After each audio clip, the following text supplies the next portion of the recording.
Je voudrais revenir un petit peu là sur ces tensions larvées. Vous êtes rentré quand même dans le dur là pendant ce séminaire, de prendre un risque et d'aller même réactiver un conflit, alors que c'était un séminaire qui était pour pouvoir prendre soin de votre relation.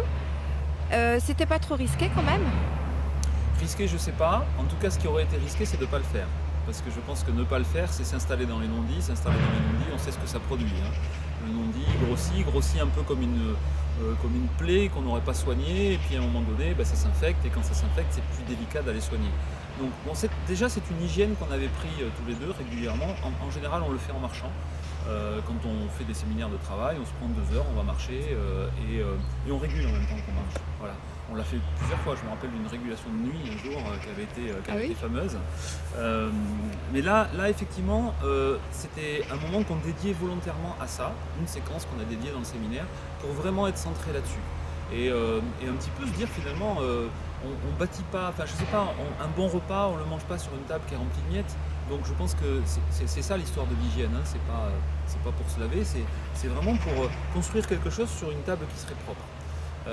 Et donc je pense que cette relation-là, il faut l'entretenir. Donc oui, le risque dans le sens où à certains moments ça crée des tensions et que des fois c'est plus facile de rester dans le non-dit que de dire les choses, mais en même temps bâtir un projet important dans lequel il y a des enjeux financiers pour chacun d'entre nous et des enjeux de vie aussi, hein, sur le projet pro, j'y reviens, mais c'est important cet équilibre-là qu'il y a entre la partie pro et la partie privée quand on est associé. C'était l'occasion de vraiment y aller.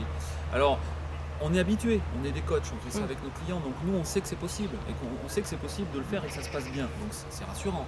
En même temps, ça aurait été plus confortable, peut-être, cette fois-là, on se l'est dit, si on avait eu quelqu'un d'externe, comme toi par exemple, qui nous avait aidé à peut-être aller plus vite et plus en protection vers le résultat.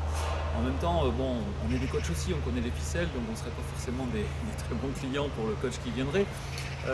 Mais oui, c'est vrai que peut-être une tierce personne aurait été utile à certains moments. Bon, ça s'est bien passé, tant mieux. Et ça se passe en général toujours bien. Donc voilà, oui, mais tu as raison, c'est une forme de risque, mais de risque très calculé finalement.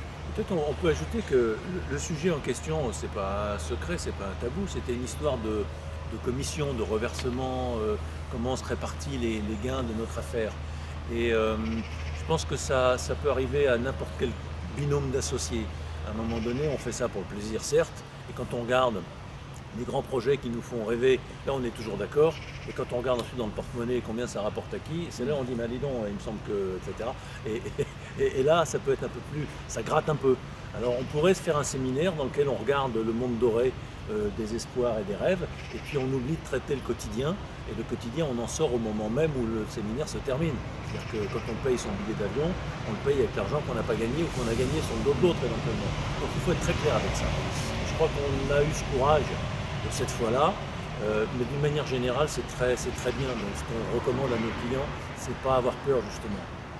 Et puis comme on sait combien ça peut être douloureux de traiter mal, et comme ça peut être encore plus grave et douloureux de ne pas traiter du tout, ou de mal le vivre, eh bien on est très attentif à avoir beaucoup de fermeté, beaucoup de cadres clairs, et aussi beaucoup de tact, parce que c'est des sujets sensibles, c'est des vraies émotions, c'est des vraies personnes qui vivent des vrais engagements. Donc on a beaucoup de respect pour nos clients et on leur fera vivre ce genre de choses comme on apprécie de le vivre pour nous. Une histoire humaine. Voilà, exactement.